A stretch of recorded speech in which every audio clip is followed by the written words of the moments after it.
Do you still have any open orders with LX Collectibles or Top Marques and are super frustrated with what has unfolded? In this video, we're gonna put our investigative hats on and figure out what the heck happened to this brand. Let's jump into the history, share some of the examples of the issues that we're having and how it's impacted the community as a whole, starting right now. First off, let me say that I feel for everyone that has been taken advantage of by this company. It's an almost cliche situation when it comes to a model card company that just did not follow through all the way. A model card company starts up, super exciting stuff, they release all the exciting releases, but then things start taking a turn for the worst. The email starts slowing down, and if they do respond, they start making excuses, such as in this case, it's at the warehouse. Then conversations start getting to, where's my refund? And then you don't hear anything at all, which is the absolute worst. However, don't let this be a definitive stance that you should take when it comes to any of the model car brands that are out there today. And it's also great to go through an intermediary source, such as resellers like Model Cars Houston. Let's say a company did go under, you can actually be refunded in full without any issues because I'm technically the one that's keeping your money safe, not those guys. But that's only with good resellers,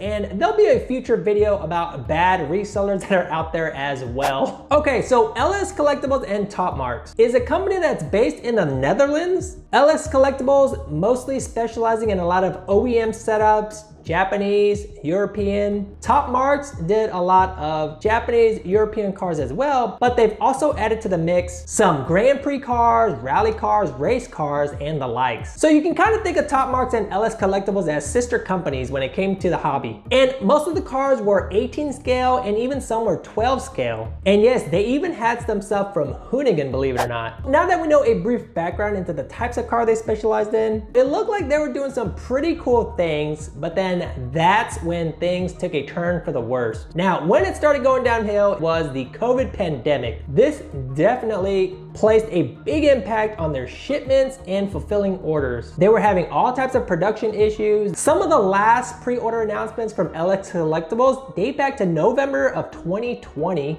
and for Top Marques as late as 2022. So that kind of tells you when things kind of stopped and slowing down. There was even a time where I thought you could still place orders online even though all this stuff was going on, which is super unfortunate from the buyer's perspective. And then as everything started to collapse, people were asking for refunds and they weren't getting no responses and none of their money back. And then there was also some information leaking out saying that some of the problems they were having came with their licensing, especially with their Hoonigan series of model cars that they were trying to release. I wish we could still visit their Facebook page because their Facebook page was saturated with negative comments about their business. What the heck were they doing with their money? Where is my model car? It was an absolute disaster. The only thing that remains that I found as of shooting this video is their Instagram page. Their Top Marques page, completely gone. Their websites are both completely gone, but the Instagram page is still there for some reason. Now, I think they would have gotten rid of that too, but you can see that their last post was almost 170 weeks ago. And then when you look at their tagging section of Instagram, you can see that some customers are still tagging their product line. Some are pretty recent, showing off their model cars and what they've recently picked up. Now, some of these cars you can actually still buy, at least the ones that have released and been shipped to people. Some of these are older releases, so none of the most recent stuff, but you can still buy these off of secondhand resellers. You can find them on eBay, but that's about it. And you better believe that some of those model cars that are super popular are going to get scalped because they've got some treasure, obviously, because the model car company no longer exists. The simplest solution would be that if a model car company knows that they're going under, why not just refund everyone's money and call it quits? Because they still have that money, I would think, if they haven't spent it because none of the model cars got completed. If they did get completed, then you'd be able to ship them out, but none of that was happening.